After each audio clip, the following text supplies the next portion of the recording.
안녕하세요. 부자오빠입니다. 오늘은 피터 린치 명언으로 한번 영상을 시작해 볼까 하는데요. 하락장에서 당신이 불안한 이유는 쓰레기 같은 회사에 공부도 안 하고 당신이 평생 모은 돈을 몰빵했기 때문이다. 제가 개인적으로 굉장히 좋아하는 말인데요. 우리 구독자님들은 대부분 초우량주에 투자를 하시기 때문에 아마 이런 걱정 안 하실 거라고 믿겠습니다. 만약에 쓰레기 같은 회사에 투자하고 있다면 당연히 주가가 폭락하면 손절을 해야겠지만 우리는 세계적인 기업들에 투자를 하고 있기 때문에 반드시 전고점을 뚫고 우상향한다는 확신이 있습니다. 어차피 전고점 뚫고 크게 올라갈 주식이라면 요즘처럼 주가가 많이 싸졌을 때 평소보다 더 신나게 주워 담아야겠죠. 저는 세계적인 기업들에 투자를 하고 있기 때문에 전혀 불안하지 않고요. 단지 너무 지루하고 재미없을 뿐입니다. 아무래도 주식이라는 게 돈을 벌기 위해서 하는 거다 보니까 오르는 게 좋지 뭐 떨어지는 게 기분 좋을 리는 없거든요. 아무리 괜찮은 척 해도 떨어지는 것보단 오르는 게 훨씬 좋습니다. 저도. 하지만 주식이라는 게 항상 오를 수만은 없는 것이기 때문에 우리도 이것을 받아들이고 요즘 같은 하락장 잘 버텨냈으면 좋겠습니다.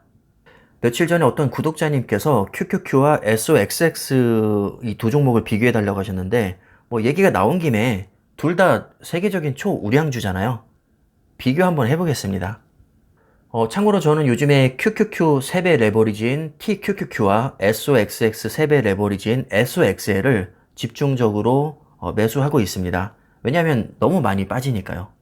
제가 실제로 투자하고 있는 섹터이기도 하고 워낙에 제가 예전부터 여러분들께도 많이 강조를 했던 종목들이기 때문에 기분 전환 차원에서 다시 한번 쭉 훑어보도록 하겠습니다. 자, 일단 QQQ는 나스닥 100을 추종하는 ETF고요. SOXX는 필라델피아 반도체 지수를 추종하는 ETF입니다. 먼저 5년 수익률부터 비교를 해보면 SOXX가 256%, QQQ가 163%로 SOXX의 완승입니다.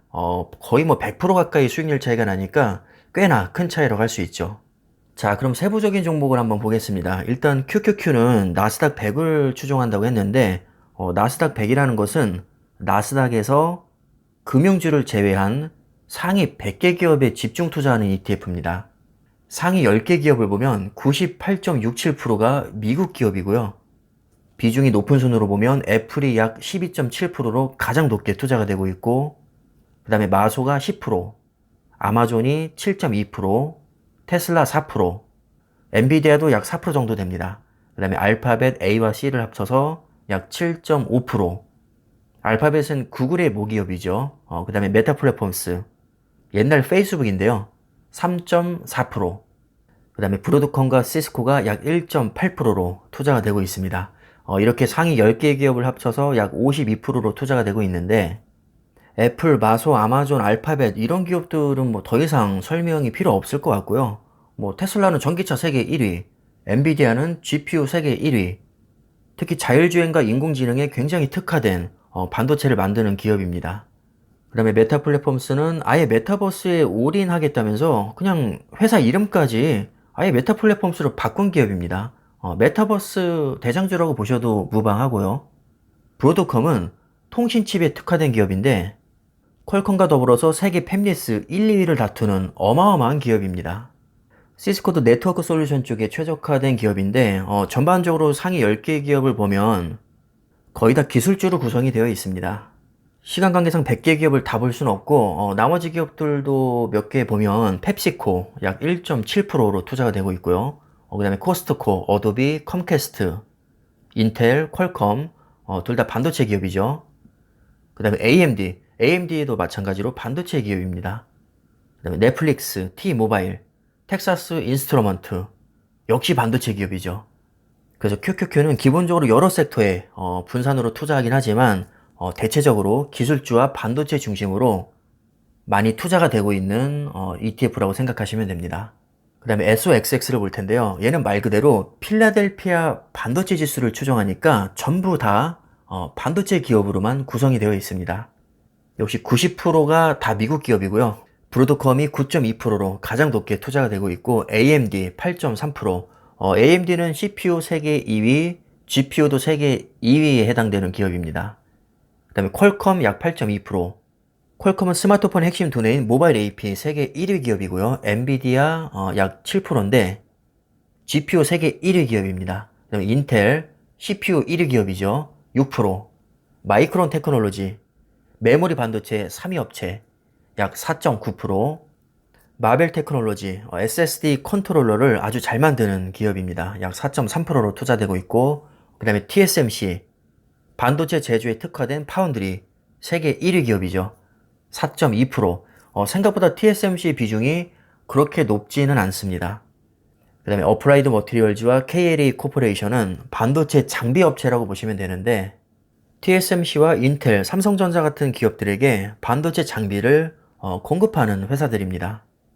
비중이 높은 순으로 10개 기업만 봤는데 이렇게 10개 기업 비중을 합치면 약 60% 정도 되고요. 그 밖에 20개 기업들이 약 40% 정도로 또 투자가 됩니다. 그래서 총 30종목으로 구성되어 있고 오로지 반도체 기업들로만 구성되어 있기 때문에 경기에 굉장히 민감하게 반응합니다. 게다가 종목 수도 30종목으로 ETF 치고는 그렇게 많은 편이 아니기 때문에 QQQ에 비해서 변동성이 클 수밖에 없는 거죠. 자, 다시 수익률로 돌아와서 일단 5년 수익률에서는 SOXX가 이기긴 했는데 만약에 경기가 침체기에 접어들거나 조정이 생각보다 길어진다면 그 격차는 많이 줄어들 것으로 생각이 됩니다. 왜냐하면 이 QQQ의 특성상 종목 수도 많은 데다가 반도체나 기술주 외에 다른 섹터도 품고 있기 때문에 아무래도 반도체에 특화된 SOXX보다는 방어율이 조금 더 좋을 수밖에 없습니다. 근데 차트를 잘 보시면 오를 때도 같이 오르고 떨어질 때도 같이 떨어집니다. 기본적으로 비슷한 흐름을 보이는데 단지 변동성에서 좀 차이가 날 뿐입니다. 왜 이런 결과가 나왔을까요? 예를 들어서 자, 아까 QQQ의 대장주가 애플이었는데 애플은 필라델피아 반도체에 들어가 있지 않죠. 하지만 애플과 반도체는 너무나도 밀접한 관련이 있습니다. 애플의 주력이 아이폰인데 이 아이폰에 들어가는 구성 품목도를 보면 일단 핵심 두뇌인 모바일 AP, 애플에서 설계해서 TSMC에게 전량 위탁을 줍니다. 자, TSMC는 아까 필라델피아 반도체에 편입이 되어 있었고요. 그 TSMC에게 장비를 공급하는 장비 공급사들도 같이 들어 있습니다. 또 아이폰에는 모바일 D램과 낸드 플래시가 반드시 탑재되어야 되는데 마이크론은 메모리 반도체 세계 3위 업체입니다. 또 마이크로소프트와 아마존, 구글, 메타 플랫폼스 이런 기업들은 어마어마한 서버를 보유하고 있는데 이 서버에 반드시 필요한 게 서버 D램과 기업용 SSD입니다. 역시 서버 D램과 낸드 플래시에 특화된 마이크론이라는 기업이 이 필라델피아 반도체에 편입이 되어 있기 때문에 연관성이 높다고 할 수 있고요. 마이크론에서 메모리 반도체를 만들기 위해서는 반도체 장비가 반드시 필요한데 세계적인 장비 업체들이 거의 다 필라델피아 반도체에 편입이 되어 있습니다. 또 테슬라의 자율주행에는 반드시 CPU와 GPU가 필요한데 세계 1, 2위 하는 CPU, GPU 업체들이 이 필라델피아 반도체 안에 또 다 들어가 있습니다. 인텔, AMD, 엔비디아 이런 기업들이죠. AMD나 엔비디아 같은 경우는 팹리스 업체이기 때문에 자체 공장이 또 없습니다. 그래서 반드시 파운드리 업체에게 제조를 위탁해야 되는데 주로 삼성전자와 TSMC 같은 기업에게 물량을 많이 맡깁니다. 그래서 얼핏 보면 QQQ와 SOXX 뭔가 좀 성향이 다른 것 같지만 따지고 보면 매우 밀접한 공생관계에 있다고 보시면 됩니다. 그래서 수익률 차이는 날지언정 차트 모양이 거의 비슷하게 나올 수밖에 없는 것이죠. 그럼 둘 중에 뭐가 좋을까요? 솔직히 저도 잘 모르겠습니다. 고민되시면 그냥 반반 투자하시면 될 것 같고요. 아무래도 기업 수가 많고 섹터가 다양한 QQQ가 안정성에서는 조금 더 한 수 위라고 보고요. 변동성이 큰 SOXX는 요즘처럼 주가가 많이 하락하는 시기에는 낙폭이 클 수 있지만 반대로 주가 회복기에 들어서면 이 차트에서 보시는 것처럼 QQQ보다는 훨씬 더 위로 치고 나갈 확률이 높다고 봅니다.